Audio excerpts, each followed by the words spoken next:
Man, what a crazy week. All right, let's just do this at 30,000 feet, and so that we can, because I think a lot of these things tie in quite a bit. At the beginning of the week, we had a judge who was intimately involved in the prosecution of Manafort. I mean, she obviously heard the case, Paul Manafort, and the Mueller investigation writ large.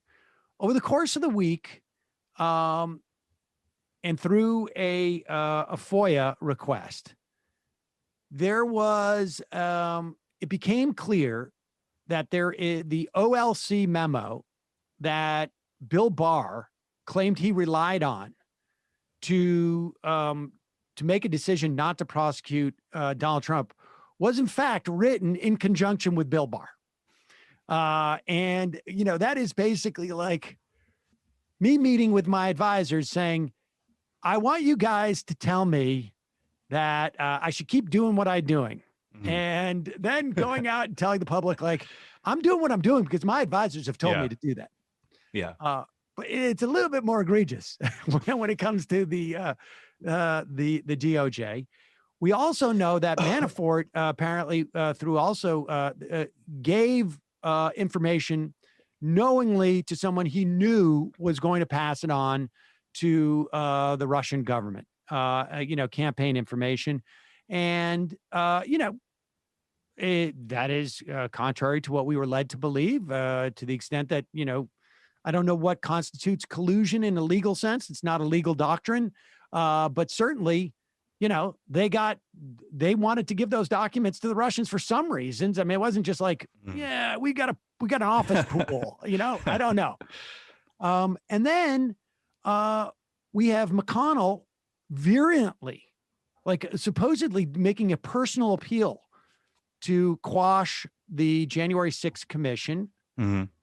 And this is all sort of like a litmus test, or could be, as to whether there are negotiating partners across the aisle for reticent Democrats who don't want to so-called ruin the government. Right.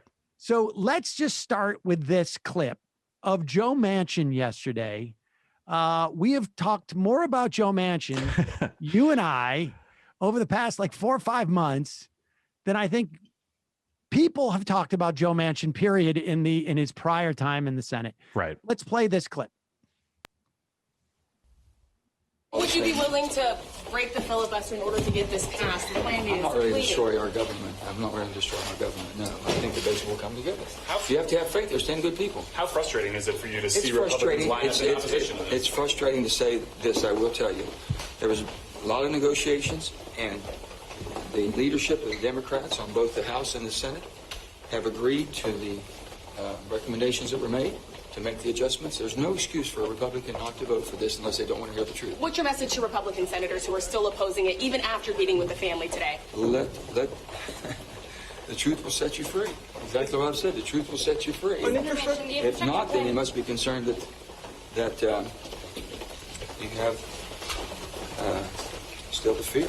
I don't know why anyone would want to know what went on for the first time in the history of our country, an insurrection that's never ever happened before, and now being afraid to find out what really happened and how we prevent it from ever happening again. And I should tell you, it is Wall Street Journal reporter. So far, 6 Republicans are breaking with Trump and McConnell to vote in favor of establishing the commission. A distressed Manchin. As the commission appears headed for the defeat in Senate, I'm very disappointed, very frustrated that the politics has trumped literally and figuratively the good of the country. The New York Times reports the Republicans blocked the commission 54-35. 11 skipped town so that they wouldn't vote against it.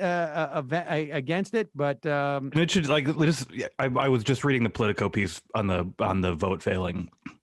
And like, I do feel like, most of the people reading this are probably pretty savvy and understand this. But when we say it failed in a 54-35 vote, the 35 won.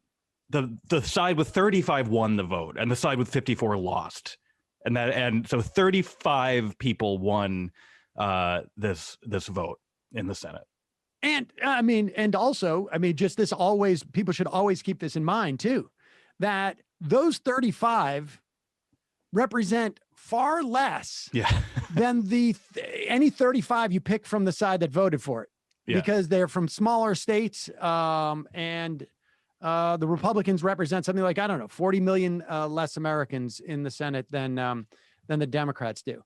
All right, so here's the question, right? The question is this the thing that ultimately becomes Joe Manchin's leverage point? I saw Axios reported that Joe Manchin said, I'm not going to destroy the government, or whatever it was. Yeah. But in fact, that's not what he said.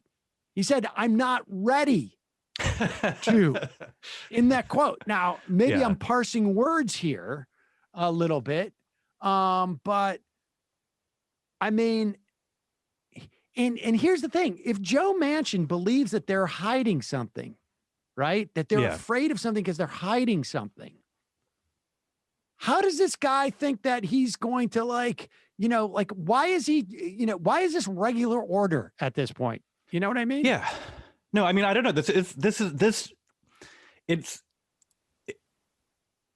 should be, and like I say this, like they gave the Republicans everything they could have possibly wanted in drawing up what this commission would look like.